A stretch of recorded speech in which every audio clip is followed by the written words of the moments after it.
బలులు ఎందుకు అర్పించాలి అని మనం ఆలోచిస్తే, మనిషి చేసిన తప్పు నివారణ కొరకు, మనిషి చేసినటువంటి తప్పుకు పాపక్షమాపణ నిమిత్తము బలి అర్పించేటువంటి వాళ్ళు, పశ్చాత్తాప హృదయం కలగటానికి, మారు మనసు రావటానికి, పాపం క్షమించబడటానికి, మనిషి దోష నివారణ కలగటానికి బలులను ఏర్పాటు చేసేవారు. ఆ బలులను ద్వారా మనుషులను దేవుడు పవిత్రపరిచేవాడు. వారు చేసినటువంటి తప్పులను దేవుడు క్షమించేవాడు. అలా బలులు అర్పించేటప్పుడు బలులు అర్పించేటువంటి వ్యక్తి ఎలాంటి మనసుతో అర్పించాలి అని అంటే, తన ముందు విలవిలాడుతూ చనిపోతున్నటువంటి ఆ జీవిని చూసి తమ హృదయంలో మార్పు రావాలి, తన మనసులో మార్పు రావాలి. అయ్యో, నా వల్లే కదా ఏ తప్పు చేయని ఆ జంతువు ప్రాణం పోగొట్టుకుంటుంది. జంతువు ఏ తప్పు చేయలేదు. ఎన్నుకోవాల్సినటువంటి బలి పశువును కూడా దేవుడు ఏం కోరుకున్నాడు? మగదియు, నిర్దోషమైనది, నిష్కలంకమైనది, మంచిది అని అన్నాడు. అలాంటి నిష్కలంకమైనది, నిర్దోషమైనది, మంచి జంతువు లేదా పక్షిని మనం బలర్పిస్తున్నామంటే అది బలి కావడానికి ఏం తప్పు చేసిందని. ఓ పక్షి కానీ, జంతువు కానీ, మేక కానీ, గొర్రె కానీ, ఆవు కానీ, దూడ కానీ లేక దూడ కానీ బలర్పించబడుతుంది అని అంటే అది పవిత్రమైనది. అయితే ఏ తప్పు చేయకపోయినా మనం చేసినటువంటి తప్పుకు పరిహారార్థంగా, పాప నివారణ కొరకు దాని మీద చేతులుంచి, ఎప్పుడైతే మనం దాని మీద చేతులుంచామో మన పాపాలు దాని మీదకి మరలుతున్నాయి అని అర్థం. అంటే మనం అనుభవించవలసినటువంటి శిక్షను ఆ జంతువు అనుభవిస్తుంది అని అర్థం. అలా బలులు అర్పించేటువంటి ఆచారాన్ని మనం తొలి రోజులలో చూడగలుగుతున్నాం. అయితే నిబంధన మారింది, కాలం మారింది, ప్రజలు మారారు, దేవుడు కూడా చట్టాన్ని కొత్తదిగా ఇచ్చాడు. ఏంటి ఆ చట్టం మనం ఆలోచిస్తే, 1 పేతురు 2వ అధ్యాయం 5వ వచనం చదువుకుందామండి. 1 పేతురు 2వ అధ్యాయం 5వ వచనం చదువుకుందాం. యేసుక్రీస్తు ద్వారా దేవునికి అనుకూలమగు ఆత్మ సంబంధమైన బలి అర్పించుటకు పరిశుద్ధ యాజకులుగా ఉండునట్లు మీరును సజీవమైన రాళ్ళ వలె. మనల్ని దేవుడు ఎలా ఉండాలనుకుంటున్నాడు? పరిశుద్ధమైన యాజకులట. యాజకులు, ప్రధాన యాజకులు. యాజకులు ఏం చేస్తారు? దేవాలయంలో పూజారి పని. అటు దేవునికి ఇటు ప్రజలకు అనుసంధానంగా ఉంటారు. కాబట్టి దేవాలయ కార్యక్రమాలు చూసుకోవడానికి యాజకులు చూసుకునేవారు. ఆ యాజకులలో పెద్ద యాజకుడు ప్రధాన యాజకుడు, అర్చకుడు ప్రధాన అర్చకుడు. అర్చకుడు అని అంటాం, ప్రధాన అర్చకుడు. అలాగే దేవుడు మనల్ని కూడా పరిశుద్ధ యాజకులుగా ఉండాలని కోరుకుంటున్నాడు. ఇక్కడ మనల్ని దేవుడు పరిశుద్ధ యాజకులుగా ఉండాలని కోరుకుంటున్నాడు. యాజకులు ఆ రోజు బలులు అర్పిస్తే మనం కూడా బలి అర్పించాలి. ఏ బలి అర్పించాలి అంటే ఆత్మ సంబంధమైన బలులు అర్పించాలి. ఏ బలులు అర్పించాలి? మనం ఆత్మ సంబంధమైన బలులు అర్పించాలి. పూర్వకాలంలో శరీర సంబంధమైనటువంటి బలులు, మరి ఇప్పుడు ఆత్మ సంబంధమైన బలులు. అదే మాట చదువుకుందామండి మరొకసారి. 1 పేతురు 2వ అధ్యాయం 5వ వచనం చదువుకుందాం. యేసుక్రీస్తు ద్వారా దేవునికి అనుకూలమగు బలు అర్పించుటకు పరిశుద్ధ యాజకులకు ఉండునట్లు మీరును సజీవమైన రాళ్ళ వలె ఉండి ఆత్మ సంబంధమైన మందిరమగు కట్టబడుచున్నారు అంటున్నాడు. మనం ఏమంటున్నాం? ఆత్మ సంబంధమైనటువంటి మందిరముగా కట్టబడుచున్నాము అంటున్నాడు. అందులో మనం ఎలా ఉండాలంటున్నాడు అండి? పరిశుద్ధమైన యాజకులుగా ఉండాలంటున్నాడు. మనం పరిశుద్ధమైన యాజకులుగా ఉండాలి. మనము నూతన దేవాలయములో యాజకత్వం చేయాలి. పాత నిబంధన గ్రంథంలో యాజకులుగా ఉండాల్సినటువంటి వారు ఎవరండి? అహరోను మరియు అహరోను కుమారులు యాజకులుగా ఉన్నారు. మరి ఇప్పుడు మీరు యాజకులుగా ఉండాలి అని అంటున్నాడు. పరిశుద్ధ యాజకులుగా ఉండాలి అని అంటున్నాడు. మీరు అంటున్నాడంటే మనందరినీ ఉద్దేశించి చెప్పబడుతున్నటువంటి మాట అండి. మీరు యాజకులుగా ఉండాలి అంటున్నాడు. అంటే సంఘస్థులను యాజకులుగా ఉండాలంటున్నాడు, పరిశుద్ధ యాజకులుగా ఉండాలనుకుంటున్నాడు. అందుకే ఈ మాట మనం దేవుడిని రాయించినటువంటి మాటను చూసినప్పుడు దీన్ని సపోర్ట్ చేసి మనం విలువైనటువంటి మాటను మనం చూడగలుగుతామండి. 1 పేతురు 2వ అధ్యాయం 9వ వచనం. 1 పేతురు 2వ అధ్యాయం 9వ వచనం చదువుకుందాం. అయితే మీరు చీకటిలో నుండి ఆశ్చర్యకరమైన తన వెలుగులోనికి మిమ్మల్ని పిలిచిన వాని గుణాతిశయములను ప్రచురము చేయు నిమిత్తము ఏర్పరచబడిన వంశమును, రాజులైన యాజక సమూహమును, పరిశుద్ధ జనమును, దేవుని సొత్తైన ప్రజలై ఉన్నారు. చూడండి ఎన్ని క్యాడల్స్ పెడుతున్నాడండి మనల్ని. ఏమన్నాడు? రాజులు అంటున్నాడు, యాజకులు అంటున్నాడు, దేవుని పరిశుద్ధ ప్రజలు అంటున్నాడు, దేవుని సొత్తైన ప్రజలు అంటున్నాడు. ఎవరు వీళ్ళు? వీళ్ళెవరో కాదు క్రైస్తవులు. వీళ్ళెవరో కాదు దేవుని దగ్గరికి వచ్చినటువంటి తమ పాపాలను ఒప్పుకొని యేసుక్రీస్తు రక్తంలో కడుగుకొని క్రైస్తవులుగా మారినటువంటి వీరిని ఏమంటున్నాడు? దేవుని సొత్తైన ప్రజలు. ఒకప్పుడు దేవుని సొత్తైన ప్రజలు ఎవరు చెప్పగలుగుతారా? ఇశ్రాయేలీయులు. దేవుని సొత్తైన ప్రజలు ఎవరు? నేను అబ్రాహాము దేవుడును, ఇస్సాకు దేవుడును, యాకోబు దేవుడును. యాకోబుకి ఇజ్రాయేలు అని పేరుంటే యాకోబు నుండి వచ్చినటువంటి ప్రజలందరినీ కూడా ఇజ్రాయేలు అన్నాడంటే ఆ ఇజ్రాయేలు దేవుని యొక్క సంతానం, దేవుని ప్రజలు, ఇజ్రాయేలు తన ప్రజలుగా భావించుకున్నాడు. మరి ఇప్పుడు ఇజ్రాయేలులేనా దేవుని పిల్లలు? కాదు. ఎవరు తన ప్రజలు అని అంటే యేసుక్రీస్తుని ఎవరైతే స్వరక్షకుడుగా అంగీకరించి తాను చేసినటువంటి పాపాలను యేసుక్రీస్తు రక్తంలో కడిగి వేసుకొని పవిత్రులుగా మారి క్రైస్తవుడుగా ఎవరైతే మారిపోయారో వారే దేవుని నిజమైన పిల్లలు, దేవుని సొత్తైన పిల్లలు, దేవుని సొత్తైన పిల్లలు అగుటకు అధికారము అనుగ్రహింపబడను అని అంటున్నాడు. కాబట్టి ఎవరైతే దేవుని ప్రజలుగా ఉన్నారో వారు దేవుని సొంత పిల్లలు. ఒకప్పుడు ఇజ్రాయేలీలు, ఇప్పుడు క్రైస్తవులందరూ దేవుని ప్రజలు. ఒకప్పుడు యాజకులు ఉన్నారు, ప్రధాన యాజకులు ఉన్నారు. మరి ఇప్పుడు క్రైస్తవులే యాజకులు, ప్రధాన యాజకులు. క్రైస్తవులే పరిశుద్ధ జనాంగం. క్రైస్తవులే యాజకులు. యాజకత్వం చేయాలి, పరిశుద్ధ యాజకులుగా ఉండాలి. ఎలా? ఆ రోజు యాజకులు బలులు అర్పించారు. మరి ఈరోజు క్రైస్తవులు అనేటువంటి యాజకులు ఏ బలులు అర్పించాలి? క్రైస్తవులు అనేటువంటి వాళ్ళు ఏ బలులు అర్పించాలి అని అంటే దేవుడు ఇప్పటివరకు చెప్పాడు. చూడండి, ఆత్మ సంబంధమైన బలులు అర్పించాలి అన్నాడు. ఏ బలు అర్పించాలి? ఆత్మ సంబంధమైన బలులు అర్పించాలి. పూర్వకాలంలో శరీర సంబంధమైనటువంటి బలులు అర్పించారు. మరి ఇప్పుడు ఆత్మ సంబంధమైనటువంటి బలులు అర్పించాలి. అంటే ఎలా? ఆత్మ సంబంధమైనటువంటి బలి అంటే ఎలా అర్పించాలి?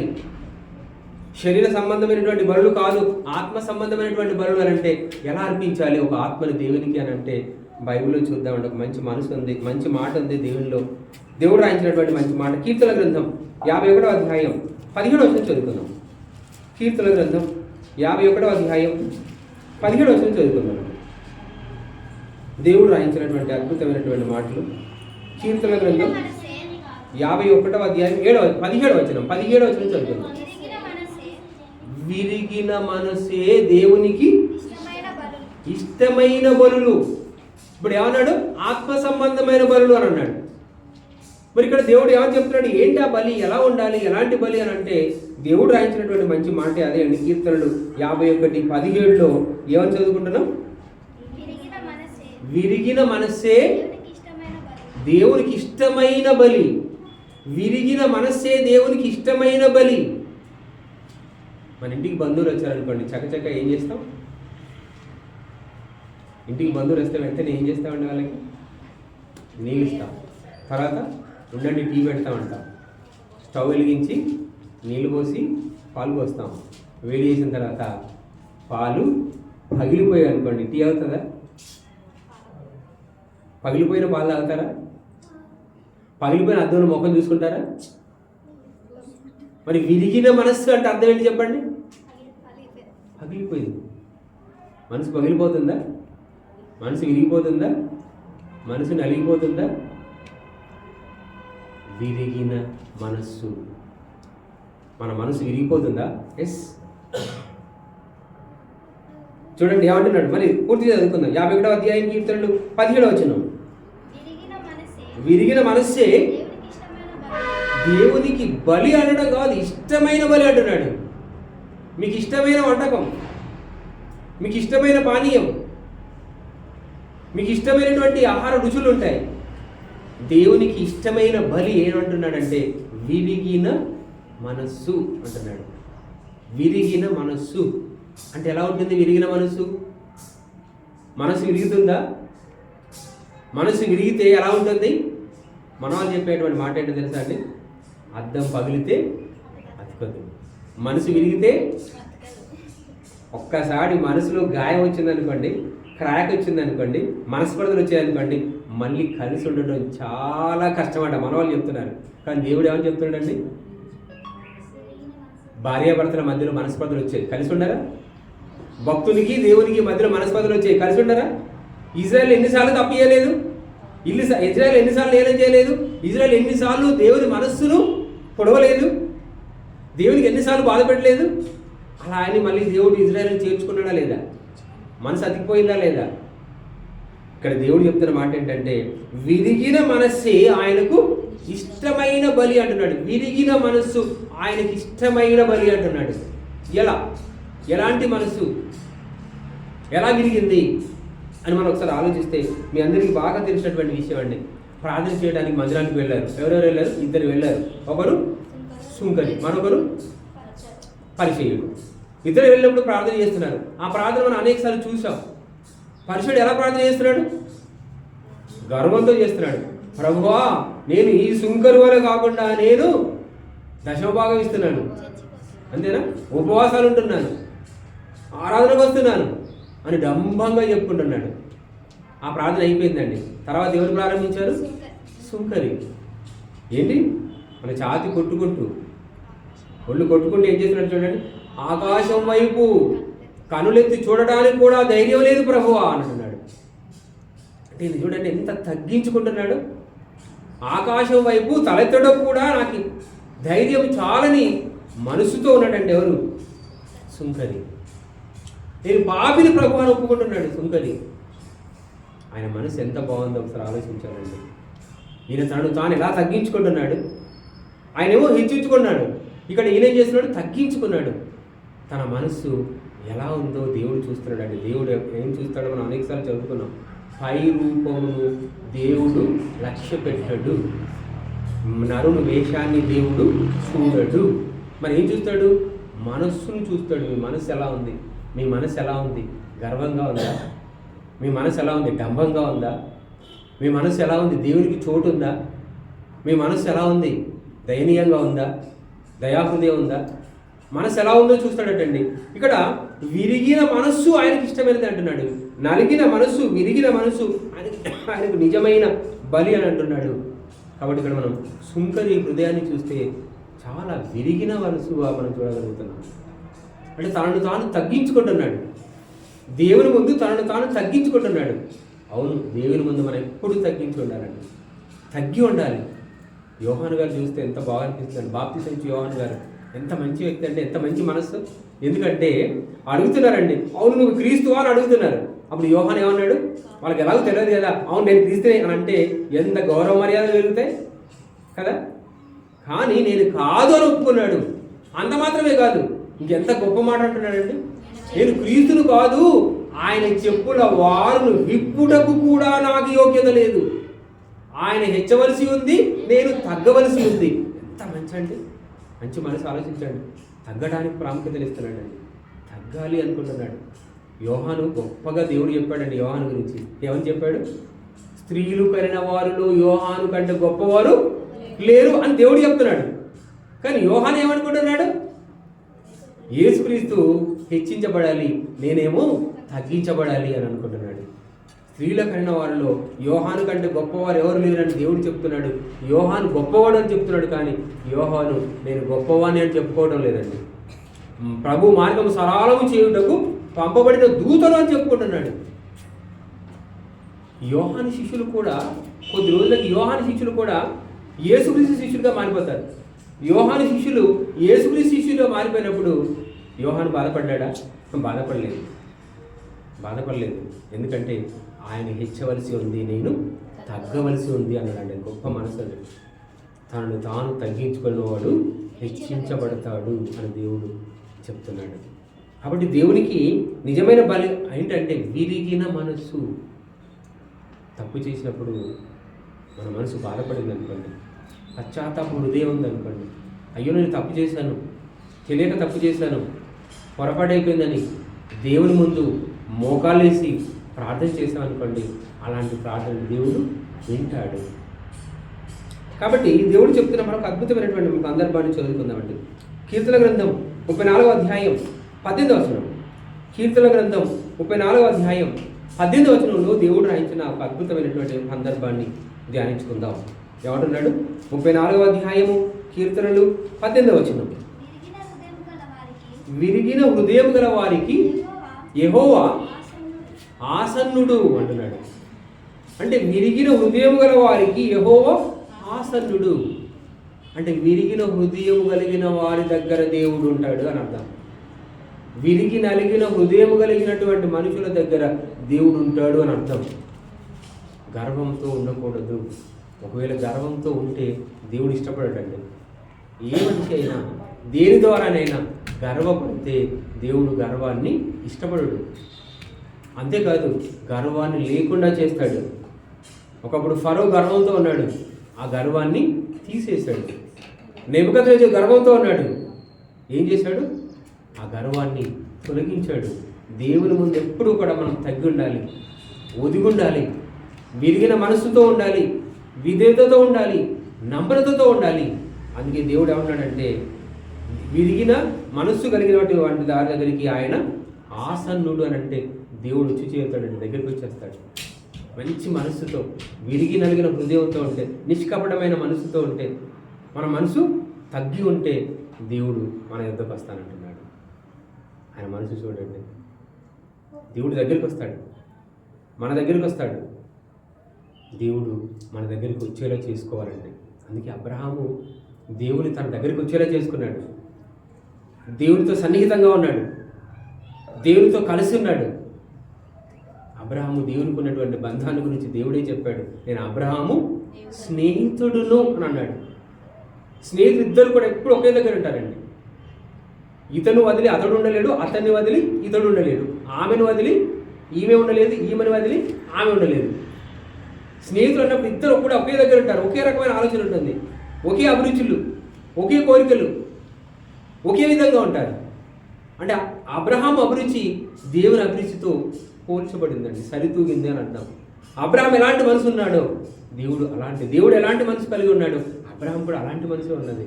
అందుకే దేవుడు అబ్రహాం గురించి అన్న మాట ఏంటంటే అబ్రహాము నా స్నేహితుడు అని అన్నాడు. అంటే దీన్ని బట్టి చూస్తే మనకి ఏమర్థమై ఉండొచ్చు అంటే అబ్రహాం మనసు ఎలా ఉండొచ్చు? విరిగి నలిగిన హృదయమై ఉంటేనే అబ్రహాంతో దేవుడు స్నేహం చేశాడు. కనుక దేవుడు చెప్తున్న అద్భుతమైన మరొక మంచి సందర్భాన్ని చూద్దాం. యెషయా గ్రంథం 57వ అధ్యాయము 15వ వచనం చదువుకుందాం.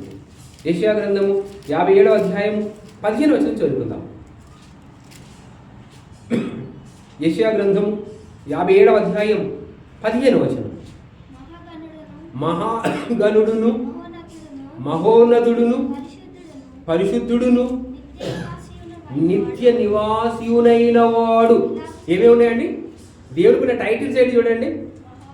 దేవుడికి ఉన్నటువంటి టైటిల్స్ మహాగణుడు.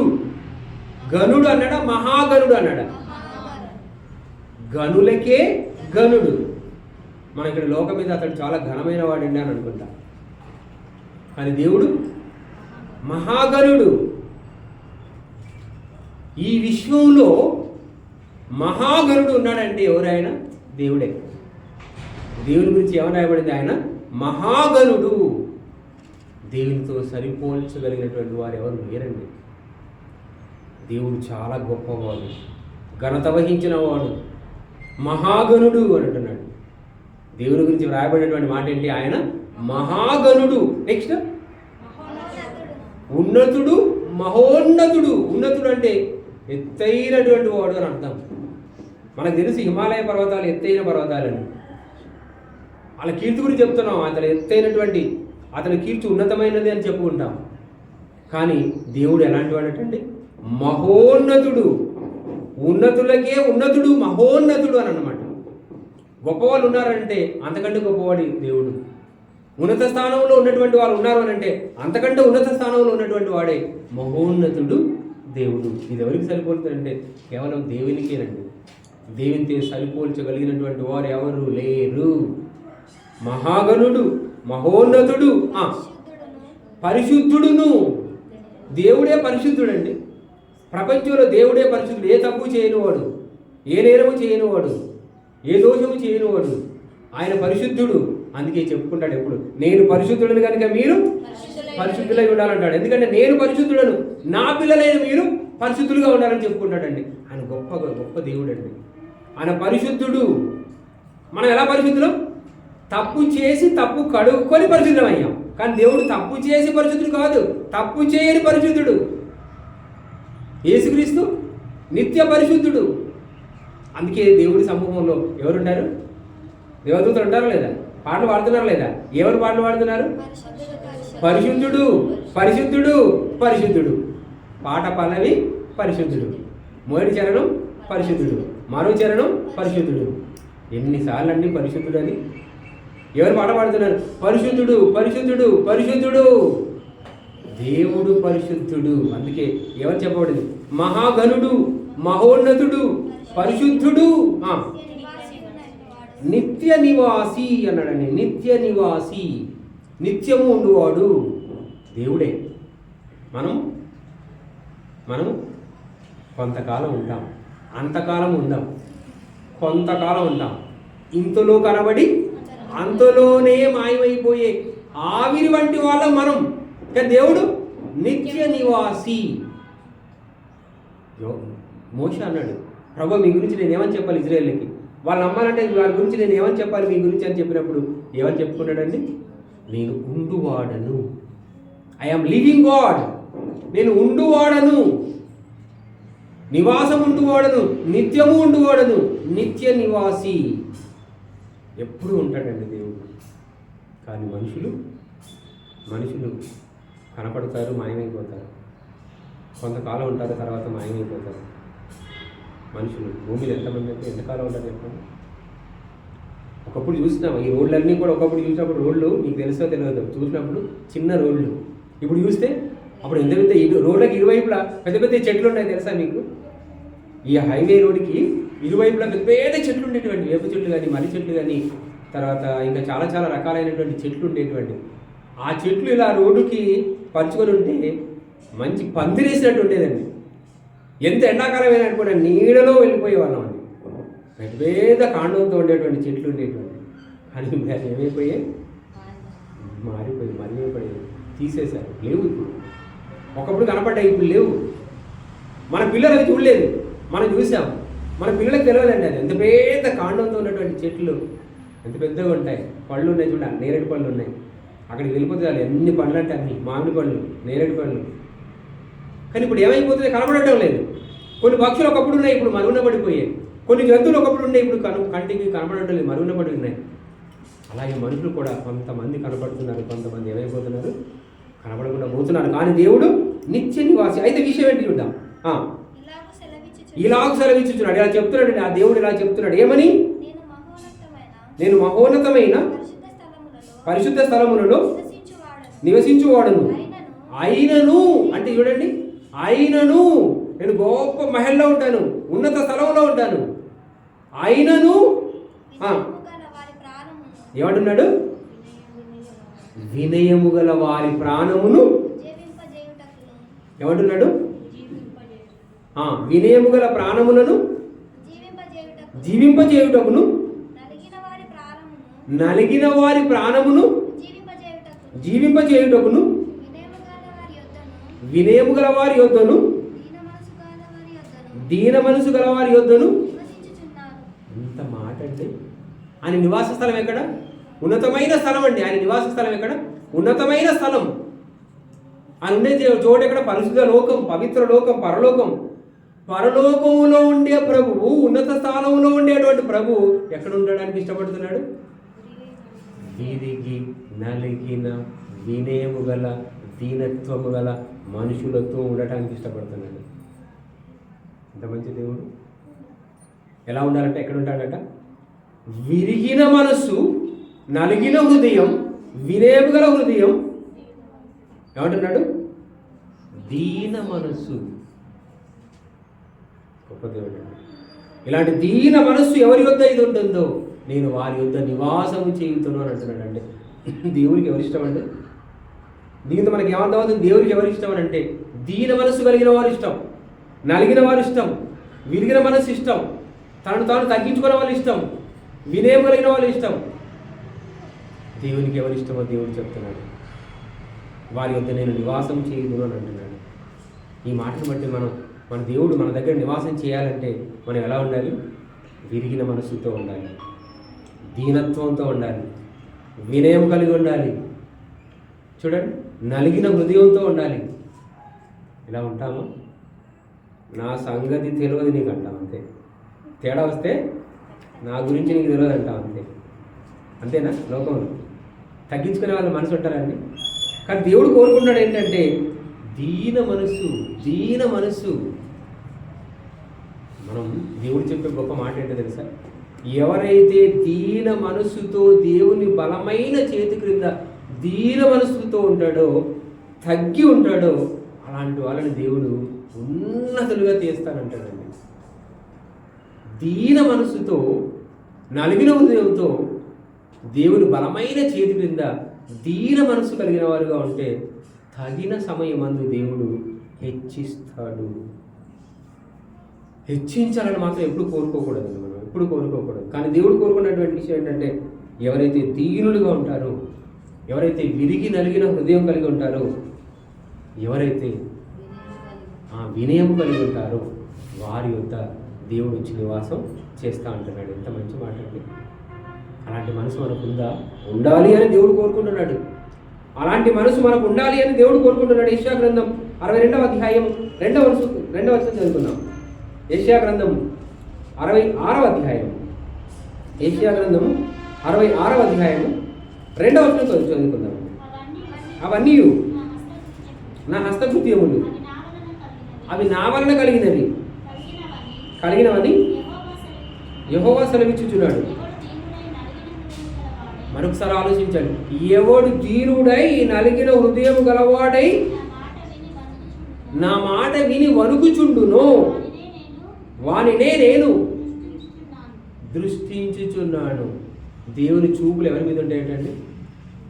దేవుని చూపులు ఎవరి మీద ఉంటాయంటున్నాడు?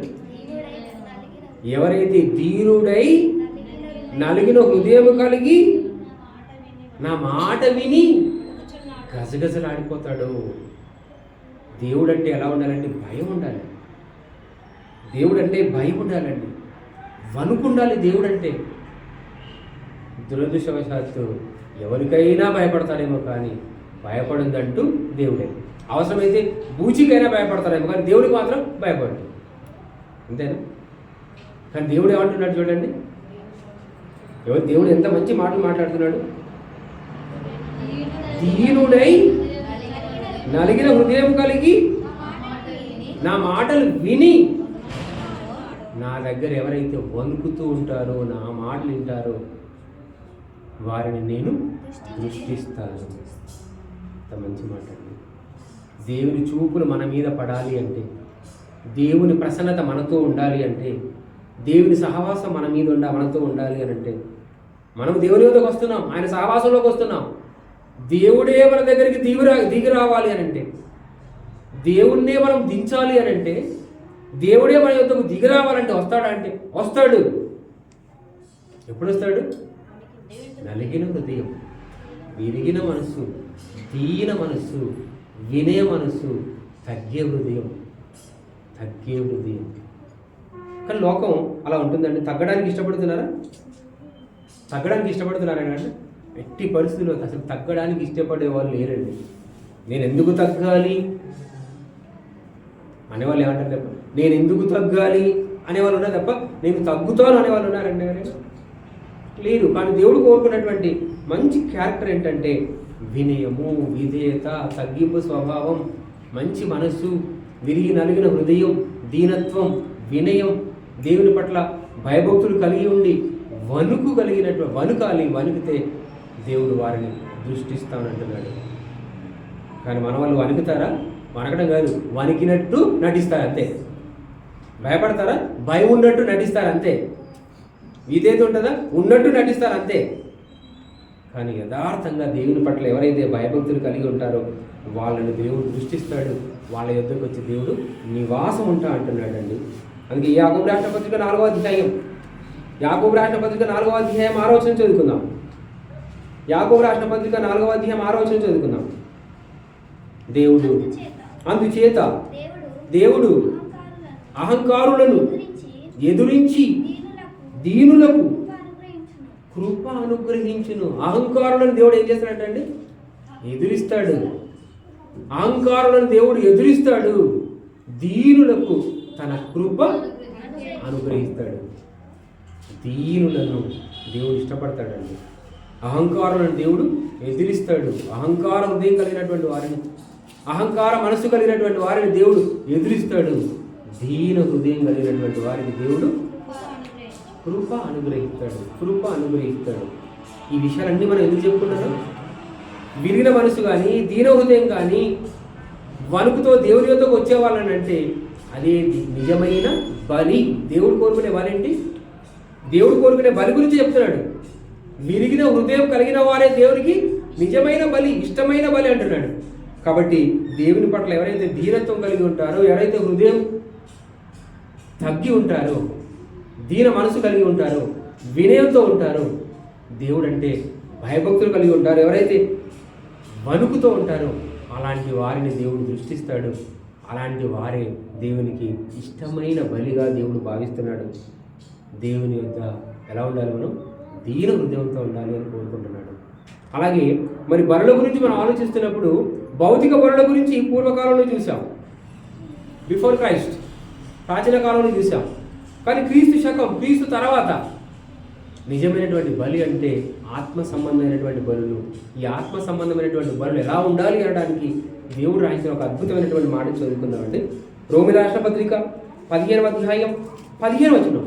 రోమిల రాష్ట్ర పత్రిక 15వ అధ్యాయం 15వ వచనం చదువుకుందాం. దేవుడు రాయించిన ఒక మంచి మాట చదువుకుందామండి. ఏమని రాయించాడు చూడండి. రోమిల రాష్ట్ర పత్రిక 15వ అధ్యాయం 15వ వచనం. అయినను అన్యజనులు అను అర్పణ. దేవుని దగ్గరికి మనం తీసుకురావాల్సిన అర్పణ ఏంటంటే, కయ్యను హేబేలు ఏ అర్పణ తీసుకొచ్చారో మనకు తెలుసు. కయ్యను అర్పణను దేవుడు ధృవీకరించాడని తెలుసు. హేబేలు అర్పణను దేవుడు అంగీకరించాడని తెలుసు. మరి ఇప్పుడు మనం పంట తీసుకొచ్చి అర్పిద్దామా? మనము గొర్రెలు తీసుకొచ్చి అర్పిద్దామా? విరిగి నలిగిన హృదయముతో అద్భుతమైనటువంటి దేవుడు మాట చెప్పాడు. ఏమంటున్నాడు? అన్యజనులు అను అర్పణ. దీని అర్థం ఏంటి? అన్యజనులు అని అర్పణ ఏంటంటే దేవుని స్వజనులు ఎవరు? ఒకప్పుడు ఇజ్రాయేలీలు. ఇప్పుడు దేవుని స్వజనులు ఎవరు? క్రైస్తవులు. మరి అన్యజనులు ఎవరు? ఒకప్పుడు ఇజ్రాయేలు కానివారు అన్యజనులు అప్పుడు.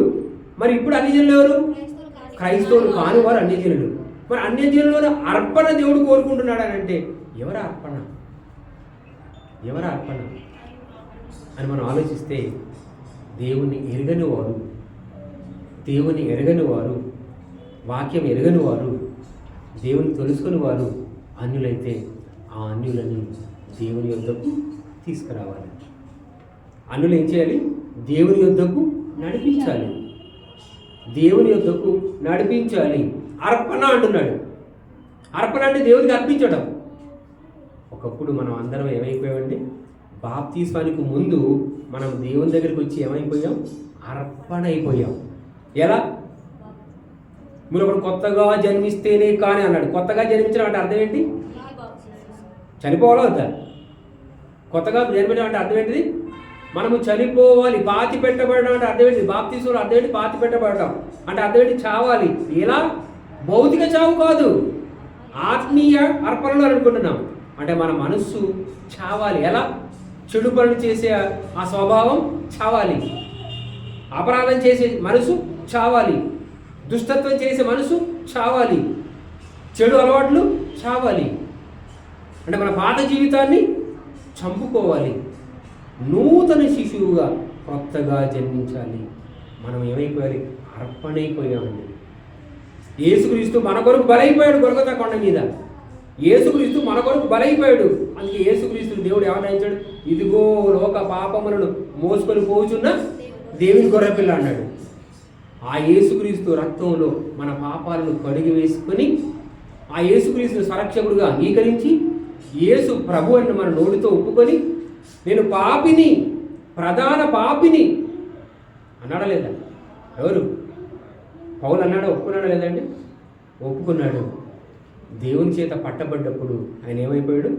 తన మనస్సును చంపుకున్నాడు, తన హృదయాన్ని మార్చుకున్నాడు, తన మనసును మార్చుకున్నాడు, తన జీవితాన్ని మార్చుకున్నాడు. తాను దేవునికి ఆత్మీయ స్థితిలో మనస్సులో బలైపోయాడు, తనను తాను చంపుకున్నాడండి. అంటే దేవుని దగ్గరకు వచ్చిన తర్వాత మనం ఏం కావాలి? మన పాత స్వభావాన్ని, పాత కోరికలను, పాత జీవితాన్ని పాతరేయాలి. మన మనసు దేవుని దగ్గర చావాలి. అందుకే కదండి ఒక గింజ నేలలో వేస్తే ఏమవుతుంది? అది చచ్చితేనే కానీ మొలకెత్తదు. అలాగే మనం కూడా చస్తేనే కానీ నూతన జీవితంలోకి రాము.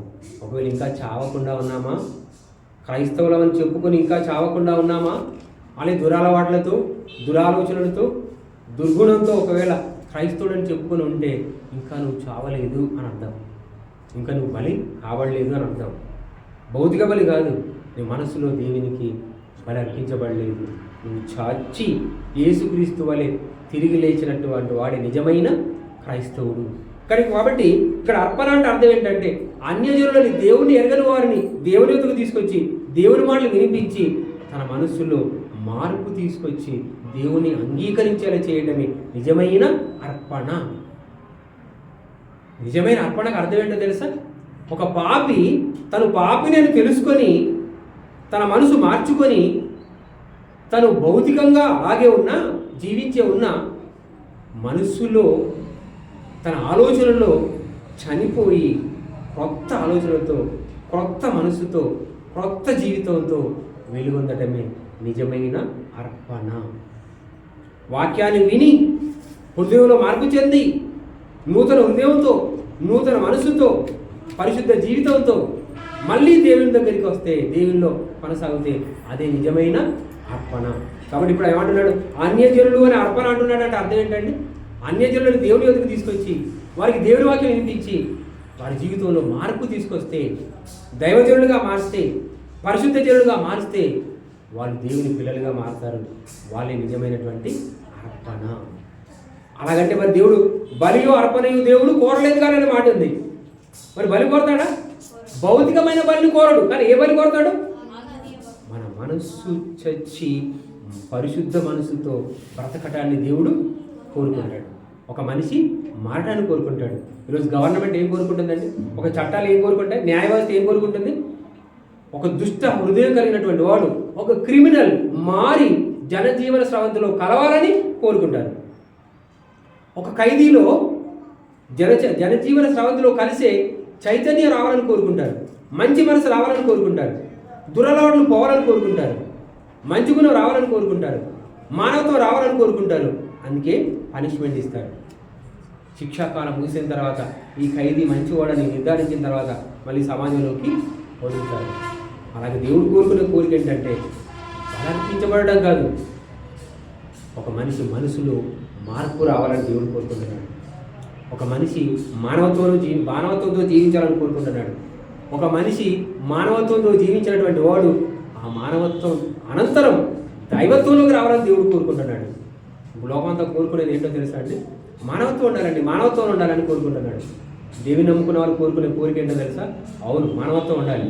మానవత్వం కంటే కూడా దైవత్వం గొప్పది. దైవత్వంలోకి రావాలి, దైవత్వంలోకి రావాలని మనం కోరుకుంటున్నాం. ఆ దైవత్వంలోకి రావాలని అంటే దేవుని చట్టాన్ని పాటించాలి, దేవుని వాక్యాన్ని నేర్చుకోవాలి, దేవుని మాట నేర్చుకోవాలి, ఆ మాట ప్రకారంగా ప్రవర్తించాలి. పరిశుద్ధ లేఖన ప్రకారంగా మనం ఆచరిస్తే, మనం దాని ప్రకారంగా నడుచుకుంటే నిజమైనటువంటి దేవుని పిల్లలంగా ఉంటాం, పరిశుద్ధ జనంగా ఉంటాం, దేవుడు కోరుకున్నటువంటి ప్రజలుగా ఉంటాం. అలా ఉండాలని దేవుడు కోరుకుంటున్నాడు. అందుకే నేడు అర్పించవలసిన బలులేవి అని అంటే భౌతిక బలులు కావు. ఏం బలులు? ఆత్మీయ బలులు. ఒకప్పుడు ఏమో భౌతిక బలులు అర్పించేవారు, కానీ ఇప్పుడు ఆత్మీయ బలులు అర్పించాలి అని అంటే అర్థం ఏంటంటే దేవుని తెలియని వారిని దేవుని ఎదుగు తీసుకొచ్చి దేవుని మాటలు వినిపించి పాప స్వభావాన్ని పాతరేసి కొత్త స్వభావంతో నూతన జనంగా, నూతన జన్మతో, నూతన శిశువుగా, క్రొత్త వ్యక్తిగా తీర్చిదిద్దడమే దేవుడు కోరుకుంటున్న నూతన ఆత్మీయ బలి అనే విషయాన్ని మనం అందరం తెలుసుకొని ఈ పాఠాన్ని వింటున్నటువంటి మనం, ఈ మాటలు వింటున్నటువంటి మనం మన జీవితంలో మనం చేయవలసినటువంటి పనులు ఏంటంటే అనేకమైనటువంటి వారిని దేవుని యొద్దకు రప్పించి దేవుని మాటలు వినిపించి దేవుని పిల్లలుగా, పరిశుద్ధ జనాంగంగా, దేవుడు కోరుకున్నటువంటి వ్యక్తులుగా తీర్చిదిద్దడమే మన కర్తవ్యం. అందుకే దేవుడు మనకు పెట్టినటువంటి బిరుదు ఏంటంటే యాజకులుగా, పరిశుద్ధ యాజకులుగా ఉండాలని దేవుడు కోరుకుంటున్నాడు. మనం పరిశుద్ధ యాజకులుగా ఉంటున్నాం. రాజులైన యాజక సమూహం, దేవుని సొత్తైన ప్రజలము, పరిశుద్ధ దేవుని పిల్లలంగా ఉండి మన కర్తవ్యాన్ని చాటుదాం, సమాజాన్ని మంచి వైపు నడిపిద్దాం, దేవుని ఇష్టాన్ని నెరవేర్దామని మీ అందరినీ మనం చేస్తూ ఈ మాటలు ఇంతటితో ముగిస్తున్నాను. Thank you everybody. Thank you అనండా. కళ్ళు మూసినట్లయితే ప్రార్థన చేస్తున్నాను. పరలోకమందున్న మా తండ్రి, ఈ శ్రేష్టమైన ఉన్నత నామానికి వందనాలు, స్తుతులు, స్తోత్రాలు చెల్లిస్తున్నాం ప్రభువా. తండ్రి, మీకు ఇష్టమైనటువంటి బలులు అంటే భౌతిక బలులు కాదని, ఒక పాపి మారటమే మీరు ఇష్టపడుతున్నారని, దుష్టుడు దుష్టత్వం నుండి మళ్ళీ మంచి మనిషిగా జీవనాన్ని కొనసాగించడమే మీరు కోరుకుంటారని వాక్యం ద్వారా తెలుసుకున్నాం.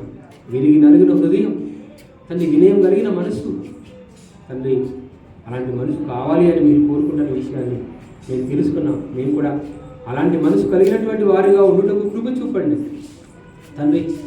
మాలో ఎదిరించే హృదయాన్ని తగ్గించండి. వినే మనసులుగా, విరిగి నలిగిన హృదయం కలిగినటువంటి వారిగా మమ్మల్ని మేము తగ్గించుకొని తండ్రి విధేయతతో మీ పట్ల వ్యవహరించులాగా కృప చూపండి. మీరంటే గజగజ వణుకులాగున మీ పట్ల భయభక్తులు మాకు నేర్పించండి. మీ వాక్యానికి ప్రభువ తలొక్కి మీ వాక్యానుసారంగా బ్రతుకుటకు కృప చూపండి. ఈ సంఘాన్ని దీవించి ఆశీర్వదించండి. సంఘస్థులందరినీ మీ వాక్యం చేత బలపరచడానికి మనం చేసుకుంటున్నాం. రాలేకపోయిన వారిని క్షమించి వచ్చిన మా మీద మీ దృష్టి సారించండి అని, మీ మాట ప్రకారంగా మమ్మల్ని నడిపించండి ప్రార్థన మీ కుమారుడు మా ప్రభు యేసుక్రీస్తు వారి పవిత్ర నామములో ప్రార్థించి వేడుకుంటున్నాము తండ్రి. ఆమేన్.